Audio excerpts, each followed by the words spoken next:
Bueno, hoy estamos con Vladimir desde el Balcón de los Santos. Vamos a hablar un poco de música y creatividad. Empecemos, Vladimir, contándole a las personas quién eres, qué tanto has hecho en Popayán. Bienvenido, Vladimir, a este espacio. Muchas gracias, Alejo. Muchas gracias, Rumel. Bueno, Rumel. Hoy conocí a Rumel apenas. Un saludo a todos los que están mirando este video.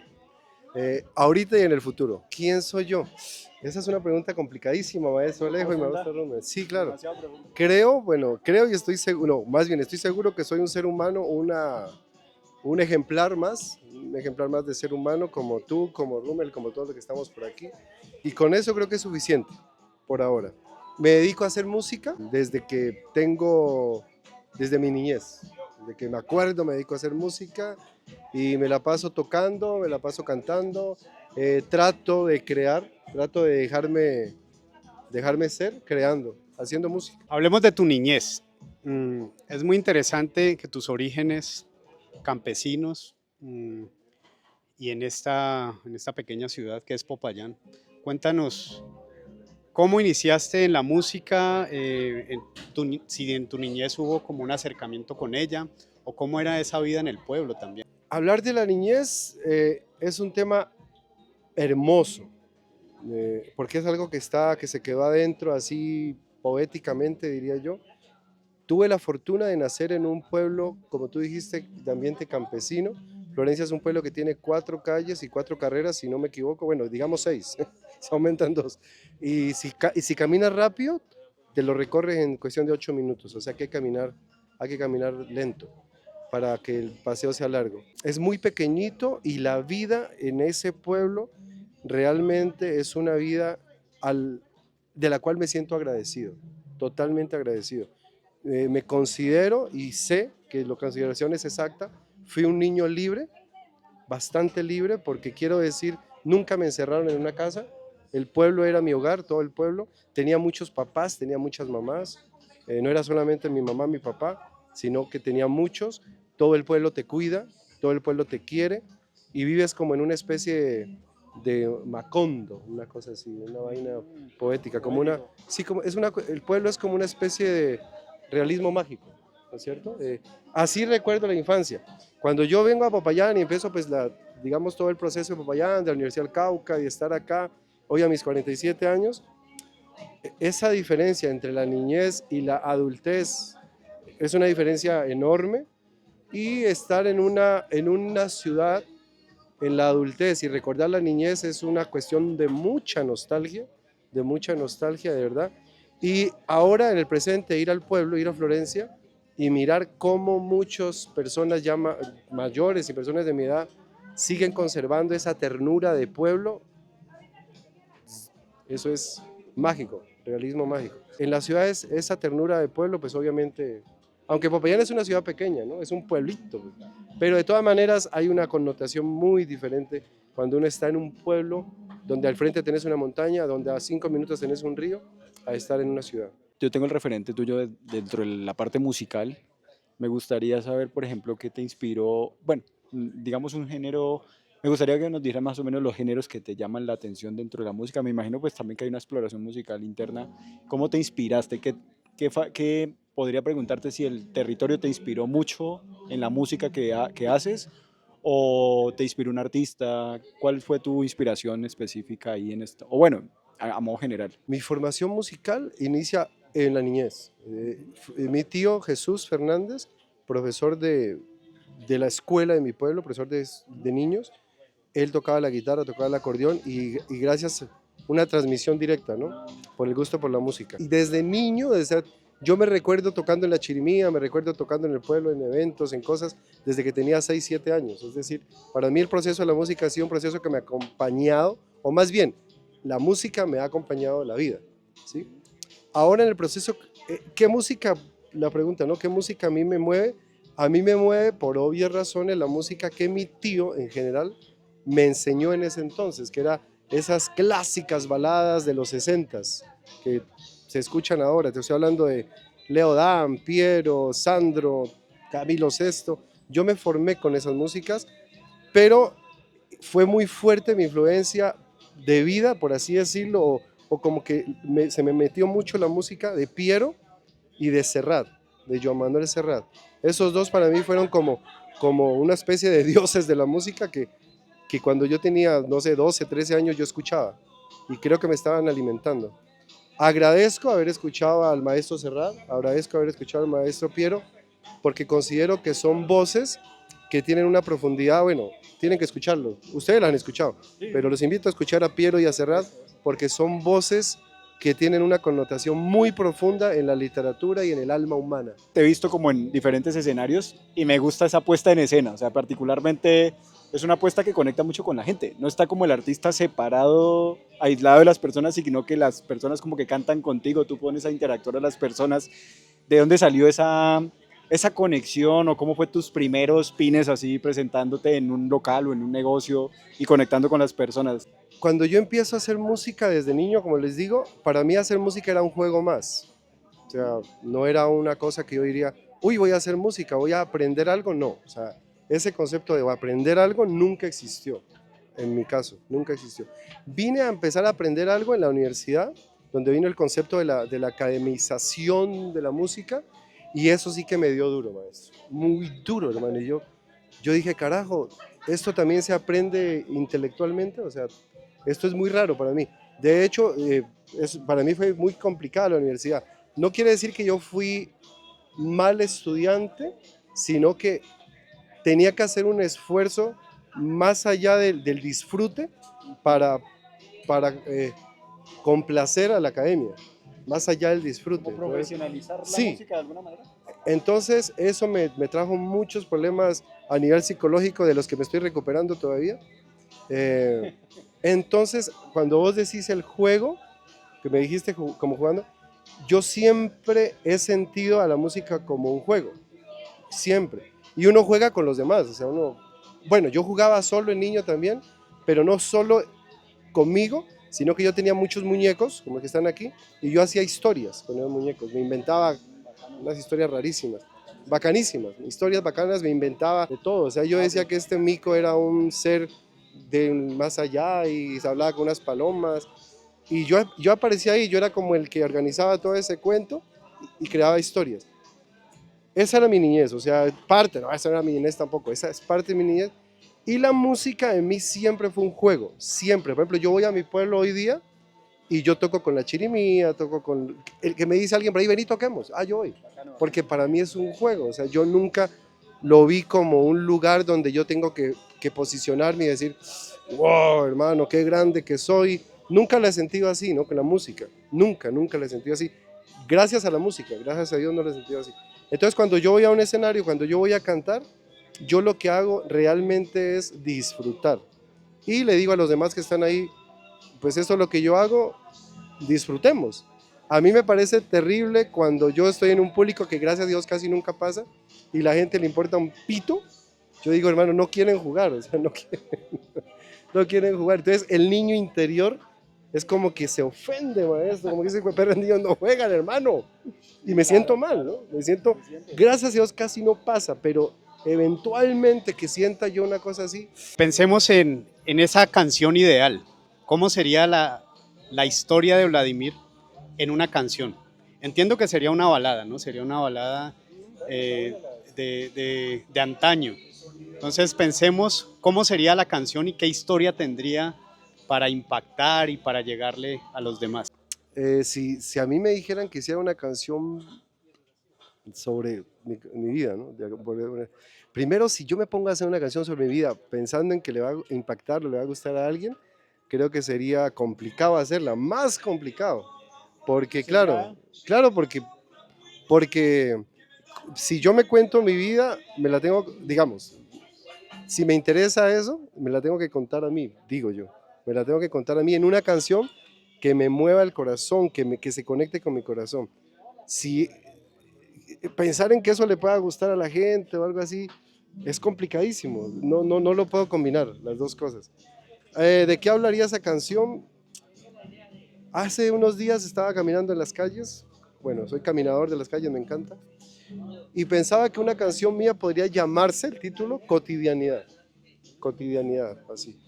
Y podría hablar de caminar, podría hablar de sentarme en un parque, podría hablar de ir al pueblo, podría hablar de estar en una cocina campesina que me encantan, podría hablar tal vez del silencio y podría hablar de que la vida es un juego, porque así es como lo miro, ¿sí? Como, aquí estamos jugando, o sea, siento que aquí estamos jugando, es un juego, y con una música de fondo.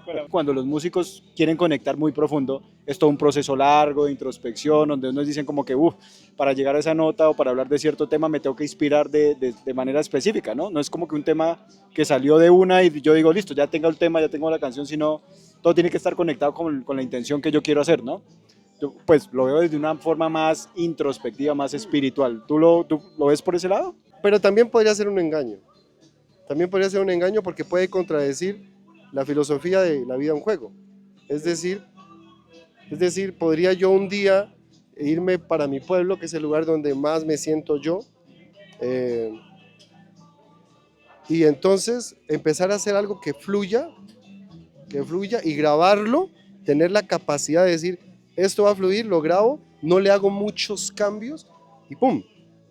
Eso me parece a mí que sería, desde mi pensamiento, que sería una cuestión bastante honesta. Lo que habría que uno buscar es que tenga buena calidad de audio, que se escuche bien si alguien la va a escuchar, pero no más. Es que están las dos caras o la pensás mucho y te empezás a volver introspectivo, o te dejas fluir, porque cuando te dejas fluir yo creo que hay una fuerza que lo compromete más a uno, porque es la fuerza del fluir. Ya diría yo que tú eres un poco más espontáneo, creativo en lo que fluya en ese momento, conectas con los recursos que hayan en ese momento y te puede salir una música alrededor de, sin echarle tanta cabeza, por decirlo de alguna manera. Es eso, sí. Por ejemplo, yo he hecho algunas canciones por ahí que a mí yo no le he echado mucha cabeza, o sea, simplemente las hago. Y lo curioso es que han conectado, o sea, es decir, parece que si le echas corazón se conecta porque pues somos un solo corazón. Y si le echas mucha cabeza, pues somos muchas cabezas pensando cada una una cosa a veces diferente que son distorsionadas, pero en la cuestión del corazón creo que nos podemos conectar más fácil, me da la impresión a mí. Hablemos del proceso creativo del jingle de Chontacones. Ese fue un momento bastante interesante porque pues era una necesidad que tenía la empresa en ese entonces y fluyó muy bien. Nosotros como clientes tuvimos una muy buena experiencia con Vladimir porque para mí el concepto de creatividad musical me lleva a Vladimir. O sea, cuando alguien piensa en un jingle, piensa en crear musicalmente, a mí se me viene a la cabeza Vladimir entendiendo pues ese momento. Entonces hablemos un poco de la inspiración, hablemos de cómo llegó la idea y les muestras pues como una parte, ¿no? Cántanos un pedazo del jingle.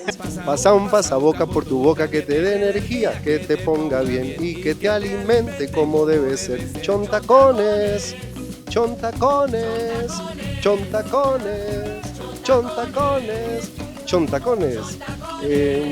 Un snack que alimenta, no sé qué, un producto nutritoso. Ajá, sí. Mira, ¿tú me llamaste con tu compañero? ¿Cómo es que se llamaba tu compañero? Sergio Andrés. Me contaron la historia de Chontacones, que era un pasaboca que alimenta. Mira, es que es un pasaboca que alimenta, me dijeron. Eso tenía que ir ahí, ya. Pues el chontaduro te da energía.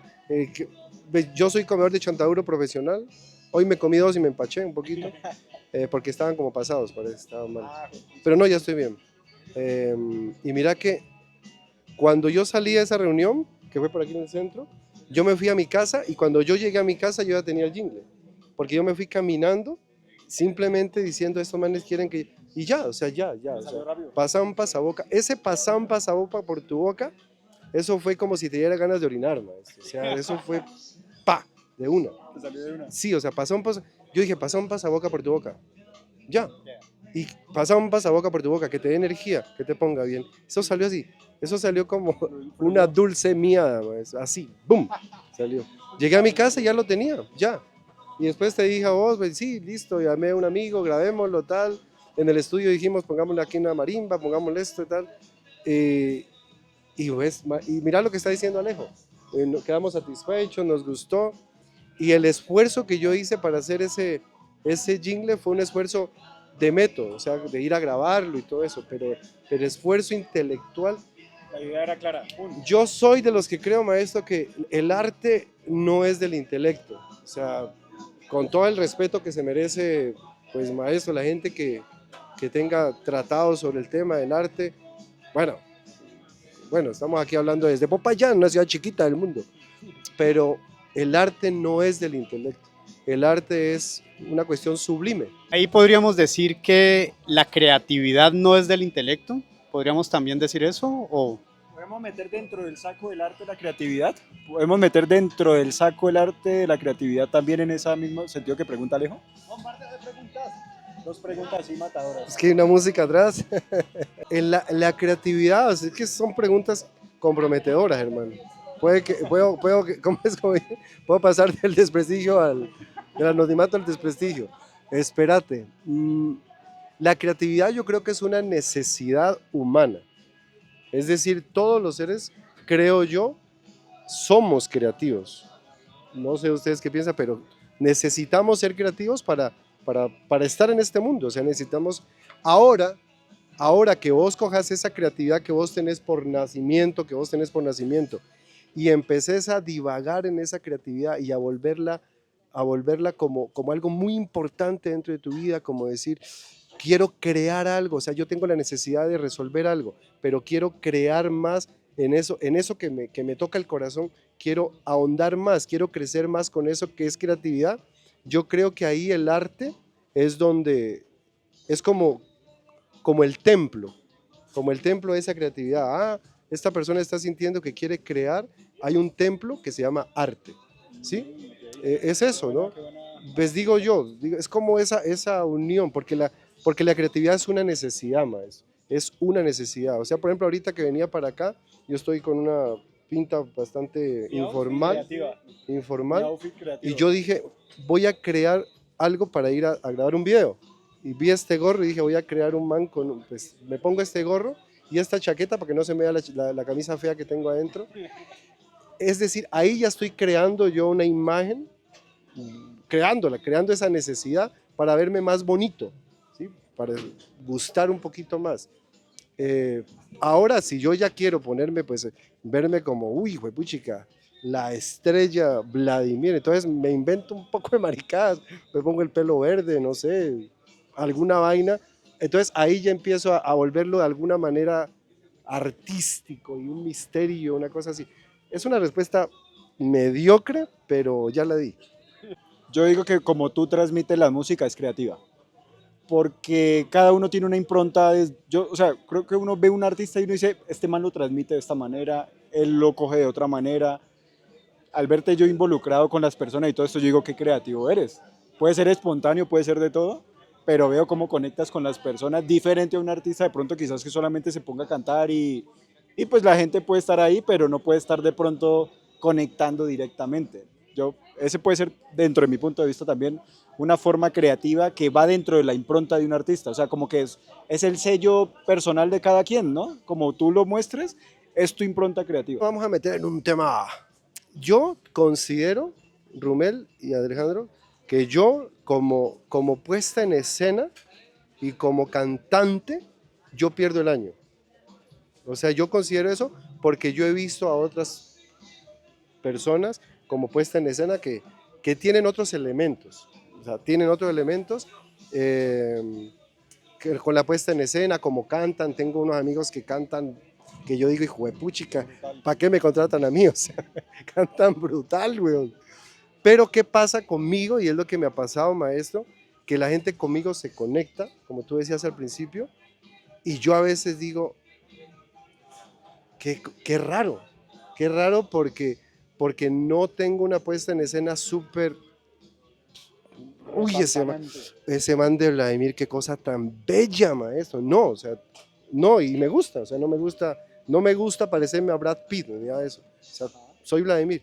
Y no tengo una puesta en escena así, pero la gente me contrata, a la gente le gusta lo que hago. Esto está sonando vanidoso, vanidoso, pero me pasa eso. Mira, una cosa que me parece muy chistosa, y no sé si la pueda contar rápido. Una vez yo estuve en un evento y me olvidé de llevar el sonido, maestro. O sea, marica, me olvidé llevar el sonido. Yo voy a un evento y voy con sonido. ¿Por qué me olvidé llevar el sonido? No el sonido, el parlante del sonido, porque todo, cuando llegué al evento y llegué retrasado, hay una gente esperándome, me estaban llamando, Vladimir ya viene, Vladimir ya viene, Vladimir ya viene. Y yo sí, voy aquí, estoy a 10 minutos. Llegué y miro hacia el retrovisor al carro, no estaba el parlante. Y yo, Virgen Santísima, vos qué haces a 40 minutos de tu casa donde no tenés sonido. Y se me ocurrió que tenés que ser creativo ahí, decir, ¿qué hago con 40 personas enfrente sin sonido? Y yo dije, alguien tiene que tener algún parlante, o sea, como, no, es que todo el mundo tiene un parlante, eso es mentira. Pero yo dije, hermano, alguien tiene que tener algún parlante. Le digo al señor de la casa, le digo, ¿de casualidad usted no tiene un parlante aquí? Y un señor me escuchó. Dice, yo tengo uno en mi casa. Y va y trae un parlante de la casa y pusimos el parlante. Maestro, yo no sonaba como sueno con mi sonido, era muy diferente. Es que no lo quiero decir con profundidad, maestro, porque de pronto lo ve el dueño del parlante. Esta historia me cuesta mucho contar. Era muy diferente. Hermano, me contrataron 3 horas, güey. La gente estaba cantando, la gente está... Y yo decía, esto es un milagro, maestro, porque eso sonaba, maestro... ¿Distorsionado? Maestro, yo no sé si ustedes van a poner esta vaina, pero en serio que eso no sonaba, maestro, eso no sonaba, es como si estuviéramos en esta entrevista, maestro. Y la gente, ¡wow! Y yo decía, bueno, a mí me tocó de payasear, me tocó de, vamos con todo, no sé qué. Y yo al final dije, uy, hermano, aquí sucedió un milagro. La adversidad puede ser un factor de repensarse creativamente porque afloró otras cosas de ti que no estaban calculadas. Hemos hablado con otras personas sobre la creatividad en momentos de adversidad o en momentos donde tú no controlas la situación, ¿sí? Entonces ahí tiene que fluir un aspecto de ti que es el que reluce, que dice, uy, con esto hagamos esto y yo tengo la capacidad de combinar cosas con lo que yo tengo a mi mano, a mi disposición. Y a veces esas cosas sin pensar resultan ser algo que tú no te esperabas, espontáneo, pero solucionaste ahí el punto. Devolvámonos a Florencia, Cauca. Cuando eras un niño, la memoria emotiva evidentemente tiene su papel en la creatividad. Y volvámonos a esa presentación escolar en la que Vladimir brilló. Ahí conectaste con el público, ¿no? Te diste cuenta, pucha, yo como que musicalmente quiero hacer esto, me gusta lo que está pasando acá. Devolvámonos un poco a eso y, y cuéntanos cómo te sentiste, cómo fue ese momento. Mira, Alejo, para mí cantar y hacer música de niño lo hice varias veces en las calles en diciembre, yo me levantaba a las alboradas, las alboradas, y mi tío me levantaba a las 5 de la mañana, yo tenía 11, 12 años, y para mí eso era una machera, o sea, salir a las 5 de la mañana y cantar villancicos en las esquinas, eso para mí era una cosa, maestro del carajo. Es decir, Alejo, yo no recuerdo un momento específico donde yo diga, ese día canté, ese día a la gente le gustó lo que hice, voy a dedicar a esto, no. No, sino que siempre. A mí me impactó mucho una vez que yo canté vestido de gamín. Yo soy un pobre gamín que no sé lo que es gozar, porque nunca he conocido el calor de un hogar, ahora que se celebra en un diciembre. Y las viejitas del pueblo, así con su chalito y todo, lloraban, maestro, escuchándome cantar, y lloraban y se tocaban la carita, y cuando pasé por el lado de ellas, tal vez una o dos viejitas, ay, pobrecito este niño, tranquila, tranquila. La puesta en escena. Ay, pobrecito este niño, qué canción tan bonita, que es un gamín. O sea, a mí me pareció impactante que la gente... Sí, pero me decía, era muy lindo porque era la inocencia de estas personas, como si fuera real, ¿me entiendes? Como si eso fuera real. Eso a mí me impactó muchísimo, maestro, porque yo dije, miércoles. O sea, la gente vive en una realidad. Yo sabía que era una presentación y que yo no era un gamín. O sea, parezco, pero no. Entonces, yo ese día lo recuerdo mucho, y tal vez otra anécdota por ahí, porque ese día yo dije, qué loco lo que se puede hacer cantando una canción, ¿no? O sea, como que la gente se pone a llorar. Yo tenía 10 años, 11 años. Eso me pareció muy loco, pero igual lo traigo a mi memoria porque me lo preguntaste, ¿no? Entonces, si hay un punto que yo pueda recordar, vas a volver a pasar. Si, si hay un punto que yo pueda recordar, digamos, ese punto, que sí fue impactante a morir, a morir. Así como recuerdas la anécdota con Chontacones, si te programan para una marca, ¿fluirías también así con la música? Si te dicen, no sé, una marca de ropa y sácame una canción, ¿esa parte comercial saldría con la creatividad o te sentirías muy forzado a hacer música ya como por una demanda comercial? Pues maestro, volvemos a la parte de Chontacones. Volvemos a la parte de Chontacones. Si a mí me cuentan una historia de una marca y me dicen camiseta, no sé qué y tal, pues yo me voy caminando para mi casa y llego a mi casa y ya la tengo. O sea, ¿por qué? Porque lo que te digo, o sea, yo no me voy a poner a pensar en términos comerciales, sino que yo me voy a poner a pensar en términos de cómo me gusta eso que suene. Y la música tiene una vaina y es que si te gusta, es comercial. O sea, ya, o sea, ahí ya está. Es muy fácil, ¿no? Digamos, desde la música, lo comercial es fácil porque es cuestión de que te guste, ¿no es cierto? De que te guste. Estamos en un podcast, vamos con Alejo, vamos con Rumbel, hey, podcast, ya. O sea, quizá eso guste, quizá eso no guste, pero depende de los elementos que le pongamos atrás, una batería, lo que sea, que ya sería la creatividad o el arte, y lo que sea, eso. Y ya, estamos en un podcast con Alejandro Rommel, pa, listo. Y así empieza, y a lo mejor, uy, qué bacano a lo mejor sí, a lo mejor no, pues la única forma de saberlo es colocándolo. O sea. Hablemos de Cerati. Ah, el maestro Cerati. ¿Cómo te conectas con la música de Cerati, con el personaje que fue Cerati y todo ese legado que nos dejó? Yo empecé a escuchar al maestro Gustavo Cerati hace unos 15 años. Lo escuchaba obviamente, pues porque uno lo escucha en las bandas que uno toca y todo eso, pero empecé a escucharlo, a escucharlo, a escucharlo en mi casa hace unos 15 años. Yo alguna vez dije que Cerati era un duende de frac, así lo definí, ¿no es cierto? Un duende de frac, frac. Sí, porque, a ver, lo que pasa es que es un personaje mitológico, digo yo, o sea, se volvió mitológico y fue siempre mitológico y más ahora, porque el man siempre tuvo una... Primero yo me doy cuenta que el man es un man que fluyó con la música, la creatividad, ese man sí se la tomó súper en serio, se la tomó muy en serio. El man necesitaba crear, incluso hay una respuesta que el man le preguntan algo y el man dice, no, yo no pienso en si este disco va a ser mejor que el anterior, no, sino que yo lo hago. Y pues ya, listo. Se acabó.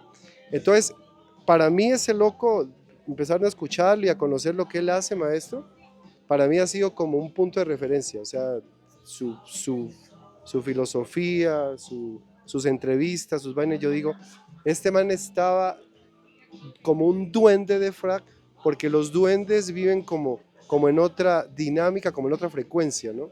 Como en otra frecuencia. Físicamente, pues parece un duende, desde, la, desde lo que nos han puesto a nosotros como imagen de un duende. Si vos ves a un duendecito y ves a Cerati y ves el Señor de los Anillos a Gollum, antes de volverse Gollum, tiene como una línea, esos rostros, tiene como una forma, unas vainas. Y bueno, sí, una especie así. Cántate un Duende. pedazo que te conecta más con Cerati. A ver, el pedazo que me conecta más con Cerati a mí, maestro. Las preguntas de Alejo son chéveres. Un pedazo que me conecta. Puente.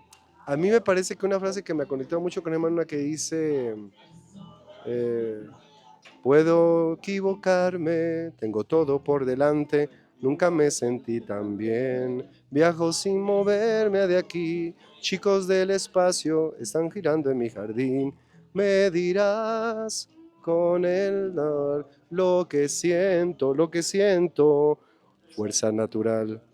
Yo creo que esa frase es para catapultar, man. O sea, lo que siento, fuerza natural. Puedo equivocarme. Bueno, esa canción Fuerza Natural y ese álbum Fuerza Natural es brutal. Y además que hay una cosa que ese loco dice que también lo vuelve mitológico, Alejo y Rumel, ustedes tal vez lo saben, que el man dice que si él se llegara a ir de la carrera, habiendo hecho fuerza natural, él se iría en paz y se murió. O sea, eso me parece a mí una Una ¿cómo se llama? afirmación. Sí, pero es una, ¿cómo se llama eso cuando las cosas se unen así? Una Eso tiene sincronicidad, una una- sincronicidad brutal, maestro. Brutal que el man diga, si yo me tengo que ir, me tengo que separar de la música. De, ese es el momento, después de haber hecho fuerza natural. Es decir, se lo llevó la fuerza natural. Al final de este podcast siempre invitamos a que interactúen con el señor Cara de Papa. Hay una serie de conceptos de creatividad, saca cualquiera el que te guste. ¿Mm? Creatividad como imaginación desbordante. J.R.R. Tolkien. A propósito del Señor de los Anillos.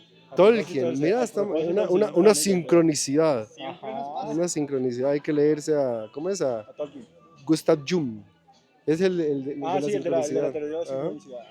Tolkien, autor del Señor de los Anillos, vea, veía la creatividad como una capacidad para imaginar mundos enteros, creando mitologías y lenguajes únicos.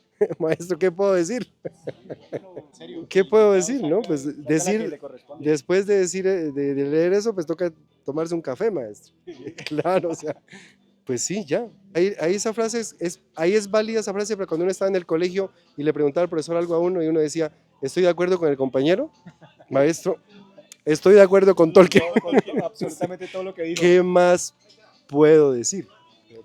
Vladimir, muchas gracias. Esperamos seguirte viendo en los escenarios payaneses y nacionales. Es lo que más queremos Ojalá, ojalá. para vos en tu carrera musical. Sos un crack. Bueno, una pregunta en el podcast. ¿Cómo se llama el podcast? Uy, qué buena pregunta. Qué buena Qué pregunta. buena pregunta porque Esto en el fluye. podcast de Alejo y Rumen. En el podcast de Alejo y Lo que Rumen. pasa es que esto fluye y no le tenemos nombre. Este es el capítulo número 12 y no tenemos nombre todavía. Puede ser el podcast de Rumen y Alejo y ya. Bueno, entonces sigamos con la pregunta para... Esta es una pregunta en el podcast del misterio. Ustedes, que son seres creativos todos, ¿creen que la música tiene alguna influencia en la vida de uno o es simplemente un placer auditivo? Eso.